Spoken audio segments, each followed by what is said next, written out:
स्वागत है आप सभी छात्रों का आपके अपने इस चैनल स्टडी विद टाइगर पे। तो जैसा कि आपको पता होगा कि आज हम आपको भारतीय शासन एवं राज्य व्यवस्था के कुछ महत्वपूर्ण प्रश्न करवाएंगे।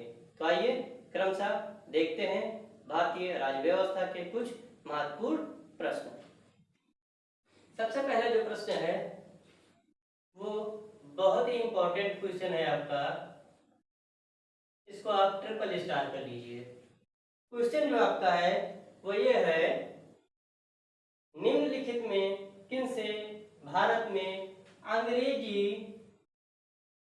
शिक्षा की नींव पड़ी। पहला जो आपका विकल्प है 1813 का चार्टर एक्ट, दूसरा जो आपका है विकल्प B general committee of public instruction 1823, और आपका जो सी विकल्प है वो ये है आंग्ल एवं प्राच्य विवाद, और डी विकल्प है तीनों। तो सबसे पहले हम ये जान लेते हैं कि जो अंग्रेजी शिक्षा की नींव पड़ी उसमें इन तीनों का क्या योगदान है, क्योंकि इसका आंसर जो होगा वो आपका होगा तीनों।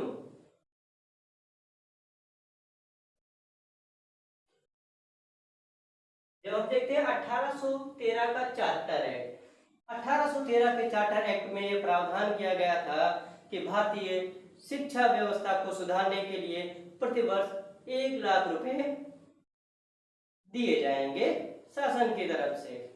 दूसरा जो विकल्प है general committee of public instruction 1823, ये जो कमेटी बनी थी general committee of public instruction 1823 में, इसके जो अध्यक्ष थे वो लॉर्ड आपके मैकाले थे, और इसी के साथ 10 और यूरोपीय सदस्य इसमें सम्मिलित थे।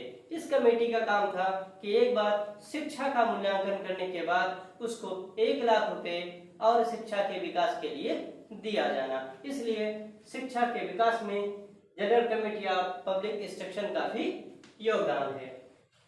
तीसरा जो है आंग्ल एवं प्राच्य विवाद है। तो आंग्ल एवं प्राच्य विवाद है, ये हमेशा से बना रहा है। आंग्ल एवं प्राच्य विवाद, आंग्ल कहते थे कि भारतीय में जो शिक्षा की व्यवस्था हो वो अंग्रेजी की हो, और जो प्राच्य कहते थे कि जो हमारे भारतीय परंपरा और संस्कृति रही है, हमारी शिक्षा की व्यवस्था हमारे भारतीय परंपरा और संस्कृति के अनुरूप रही हो। तो जो आंग्ल के थे वो आर्चबोल्ड थे, और जो प्राच्य के थे वो एसटी प्रिंसप थे। अर्थात ये तीनों सही है। आपका 1813 का चार्टर एक्ट, इसमें 1 लाख रुपए प्रावधान था शिक्षा की व्यवस्था को सुधारने के लिए। General committee of public instruction 1823, जिसके मैकाले अध्यक्ष थे, इसका भी काम था 1 लाख रुपए भारतीय शिक्षा व्यवस्था के विकास और सुधार के लिए। आंग्ल और प्राच्य विवाद ये भी था, जिसमें से दोनों अपनी अपनी संस्कृतियों के आधार पे था। फिर सब मिला के आंग्ल एवं प्राच्य विवाद के बाद लॉर्ड मैकाले की अध्यक्षता में एक सुधार समिति बनाई गई और शिक्षा का माध्यम अंग्रेजी रखा गया।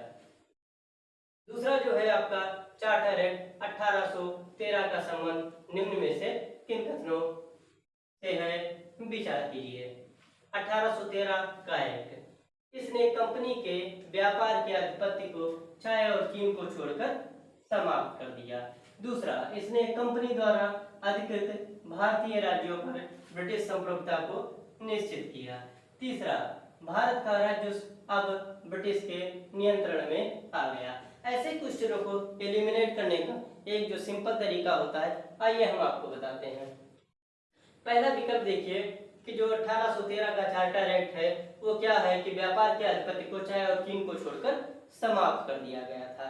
अर्थात अब 1813 के चार्टर एक्ट में कंपनी के अधिकार को थोड़ा थोड़ा कम किया जा रहा था, इसलिए ये दूसरा जो विकल्प है आपका कि कंपनी द्वारा अधिकृत भारतीय राज्यों पर ब्रिटिश संप्रभुता को निश्चित किया गया। अर्थात कंपनी के अधिकार को थोड़ा थोड़ा कम किया जा रहा था और ब्रिटिश संप्रभुता को बढ़ाया जा रहा था। तीसरा कहा है कि भारत का राजस्व अब ब्रिटिश के नियंत्रण में आ गया था। ये जो भारत का राजस्व ब्रिटिश के नियंत्रण में आया था वो आपका आया था 1858 के चार्टर एक्ट से। किसके एक्ट से आया था? 1858 के एक्ट से। 1858 के एक्ट से आया था। 1857 के विद्रोह के बाद 1858 का जो एक्ट आया था उसमें सीधे सीधे कंपनी के अधिकार को समाप्त करके भारतीय सत्ता को सीधे सीधे ब्रिटिश क्राउन के अधीन ले आया गया था। अर्थात आपका पहला भी सही है और आपका दूसरा भी सही है और तीसरा आपका गलत है। तो आपका जो आंसर होगा वो होगा ए, 1 और 2। प्रश्न संख्या जो 3 है, किस अधिनियम ने भारतवासियों को अपने देश के प्रशासन में कुछ हिस्सा लेना संभव बनाया? अर्थात ऐसा कौन सा अधिनियम है जिसमें भारतवासियों को अपने देश के प्रशासन में कुछ हिस्सा लेना संभव बनाया? तो इसमें से आप देखिए कि 1833 का जो चार्टर एक्ट है, इसके आधार पर भारतीय प्रशासन को ये अधिकार दिया गया कि वो अपनी प्रशासनिक नीतियां जो बनाती है उसमें वो हिस्सा ले सकते हैं। 1813 के एक्ट में तो आप जानते हैं कि शिक्षा के लिए प्रावधान किया गया था और चाय और चीन को छोड़कर ब्रिटिश संप्रभुता व्यापार को दिया गया था। इसके साथ साथ कंपनी द्वारा अर्पित भारतीय राज्यों पर ब्रिटिश संप्रभुता को निश्चित किया गया था। गवर्नमेंट ऑफ इंडिया 1858, इसमें कंपनी के अधिकार को समाप्त करके सीधे सीधे भारतीय शासन ब्रिटिश क्राउन के अधिपत्य में आ गया था। इंडियन काउंसिल एक्ट 1861, इसमें भारतीयों को अपने लिए कानून बनाने की शक्ति दी गई थी। अब हम देखते हैं प्रश्न संख्या 4, निम्न में से किस अधिनियम में भारतीय परिषद को बजट पर बहस करने की शक्ति मिली थी? तो जैसा आपको पता है कि कानून बनाने की शक्ति आपको इंडियन काउंसिल एक्ट 1861 में मिली थी, लेकिन बजट पर बहस करने की शक्ति आपको जो मिली थी वो भारतीय शासन अधिनियम 1892 में। 1909 में मार्लियामेंटो आपका सुधार आता है जिसमें सांप्रदायिक निर्वाचन की व्यवस्था की जाती है, अर्थात मुस्लिमों के लिए निर्वाचन के लिए एक अलग व्यवस्था की जाती है। 1919 के अधिनियम में प्रांतों में द्वैध शासन की व्यवस्था की जाती है। प्रश्न संख्या जो आपका 5 है कि निम्न में से किस अधिनियम में केंद्र में द्वैध शासन प्रणाली को स्थापित किया गया? तो जैसा कि हम आपको बता चुके हैं कि प्रांतों में जो द्वैध शासन की प्रणाली थी वो आपके इंडियन काउंसिल एक्ट 1919 में थी, लेकिन जब केंद्र में द्वैध शासन प्रणाली की बात करते हैं तो वो आपका भारतीय शासन अधिनियम 1935 है। तो आइए जानते हैं द्वैध शासन प्रणाली क्या है। शासन व्यवस्था को 2 वर्गों में बांटना, पहला आरक्षित विषय, दूसरा हस्तांतरित विषय। आरक्षित जो विषय होते थे वो मुख्य विषय होते थे और हस्तांतरित विषय होते थे वो थोड़ा सा जो है उतने मुख्य नहीं होते थे। इसलिए आइए अब हम इन क्वेश्चनों को रिवाइज करते हैं। तो पहला है कि किसने भारत में अंग्रेजी शिक्षा की नींव पड़ी, किस अधिनियम के द्वारा? तो इसमें से 1813 का charter act, general committee of public instruction 1823 and आंग्ल एवं प्राची विवाद तीनों, अर्थात इसका तीनों आंसर सही है। फिर आपका जो प्रश्न संख्या 2 है वो 1813 के संबंध में चार्टर एक्ट जो था तो उसमें से कौन कौन से कथन सही हैं? तो इसमें हम देखते हैं कंपनी के व्यापार के अधिपत्य को चाय और चीन को छोड़कर समाप्त कर दिया गया था, अर्थात ब्रिटिश जो संप्रभुता थी वो अब कंपनी पर निश्चित हो चुकी थी और भारत का राजस्व ब्रिटिश के नियंत्रण में आ गया था। ये जो आया था वो 1858 के एक्ट से आया था, इसलिए सी आपका गलत है। इसका आंसर 1 और 2 होगा, अर्थात पहला वाला विकल्प।